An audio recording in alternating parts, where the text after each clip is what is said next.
Digamos, cuando se edita un libro, siempre hay cortes, siempre hay cambios, mutaciones. ¿Cuál fue el músico más difícil de entrevistar? Bueno, en el primer libro, parece mentira, el que yo más conocía, que era Alfredo Gutiérrez. Él trató de ponerse esta traba, me dijo, bueno, te voy a ganar 30 minutos para que me entreviste. Yo lo entrevisté en la casa de él, en Barranquilla, que es una gran mansión. Entonces yo empecé a hablarle, empecé yo a recordarle cosas que él no sabía, se le habían olvidado, y que justo Pere Villarreal no había incluido en el libro, porque no lo sabía. Por ejemplo, cuando Alfredo grabó la música gogó, que se llamaba entonces, para Yamile, esto, Alfredo no se acordaba de eso. Entonces, ¿quieres un whisky? Estuvimos ahí prácticamente toda una tarde, pero me puso dificultad. Y en cambio, el tipo más amable que encontré en ese momento fue Aníbal Velázquez. Que bueno, cuando yo le pregunté que si era cierto que tenía 46 hijos, se puso serio. Siempre le pregunté eso para joderme. Pero usted, profesor, me está haciendo la pregunta, porque estoy investigando eso, sí. Eso fue con Aníbal, ¿no? Y de acá no, acá todo fue una maravilla, totalmente. Ocurre que cuando hacemos una entrevista con un artista o un músico, a veces lo entrevistamos en el peor momento anímico. Por ejemplo, yo tuve una mala experiencia con José Barros, que llegué hasta su casa y él me dijo que no me iba a conceder la entrevista porque estaba pasando un mal momento de salud, y yo cometí el error de llegar allá a entrevistarlo sin anticipación. Entonces, ¿qué experiencia has tenido, Roberto, con el aspecto temperamental? Los artistas son temperamentales, hay unos que tienen unos egos descomunales, hay otros que son seres muy sencillos, otros son complicados. Entonces, cuéntanos un poco eso. Bueno, Enrique Díaz, tú sabes que es un analfabeto completamente analfabeto, no sabe leer ni escribir, eso no le da entrevista a nadie. Y se ha puesto a decir una barbaridad, o así que él no come suelo porque el suelo embrutece, cosas así, digamos. Entonces yo, para poder hablar con él, me valí de Miro Naranjo, que es un tipo de la banda de Manguerito. Entonces le digo, mira, hay un profesor que viene de Bogotá y te quiere hacer una entrevista. Digo, ¿qué? ¿Me trae algunos derechos de autor o alguna parranda? No, es para otra cosa. Entonces yo llegué tempranito, llegué a las 7 de la mañana a Planta Rica.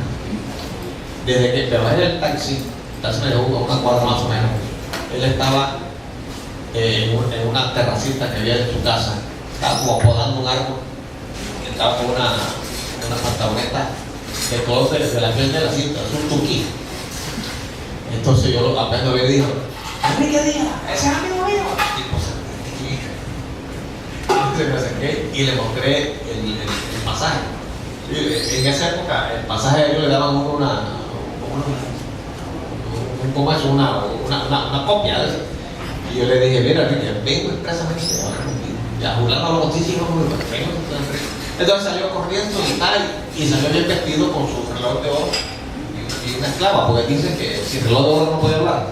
Cosas así, ¿no? Y estuvimos hablando largo rato. Eso puede decir, ese problema. Lo demás, aparte, bueno, la cuestión de la viuda de Cabo Herrán, por razones muy obvias, ¿no? Se estaba negando a darme la entrevista, pero a mí fue aceptó, pero no ha tenido mayor problema con los demás, ¿no? Hay cronistas, por ejemplo, Alberto Salcedo dice que él entrevista a sus músicos, pero no se deja ver el lápiz ni la grabadora, no utiliza la grabadora, porque él dice que algunos músicos se intimidan cuando ven que están tomando apuntes. La primera vez no toman ningún apunte, sino la segunda vez, la tercera vez. ¿Cómo es la experiencia? No, yo me puedo cantar con ellos. Pongo los grabadores y puedo cantar con ellos. Digo, aquella canción tuya, pues el caso me fue la pregunta era que te decía. Digo, oye, Alfredo, pues ¿te acuerdas de esta canción? No estoy seguro que te acuerdas. Entonces, y después, ¿no te acuerdas que, antes de empezar la pregunta, que yo estaba haciendo cuarto bachillerato, creo que era, y el aula quedaba hacia la calle y tú pasabas siempre a las 11 de la mañana y podía estar el profesor de afuera, nosotros nos asomamos y empezamos a cantarle, canta Pabito, que por la canción esa famosa en aquella época, años 60, Recuerda la canta Pavito, que ponía el acordeón a hacer como Pavito, como Pavo, pues eso le entusiasmó mucho y no tenía problema, pero ninguno así por la grabadora me puso problema. Porque yo empiezo siempre cantando alguna canción que conoce. Crescencio Camacho, cuando me despedí, me dio un abrazo grande como si fuera mi abuelo, porque le recordé una cantidad de cosas que ya tenía olvidadas, muy olvidadas. Por ejemplo, la época que él vivió en Cincelejo, cuando la violencia, que fue la única época en que él le tocó trabajar en cosas diferentes a la música. Y yo le decía que en las fiestas del 20 de enero llegaba doña Germania Coquero, personaje muy admirado por los varones de aquella época, y nosotros pelados nos paramos en la ventana a verlo cantar en el negocio de esta señora. Sobre todo una canción, una guaracha muy movida, que es Carmen Elena. Carmen Elena, y baila esta guaracha. Y eso le dio, empezó entusiasmadísimo, hasta de las cosas que no sabía.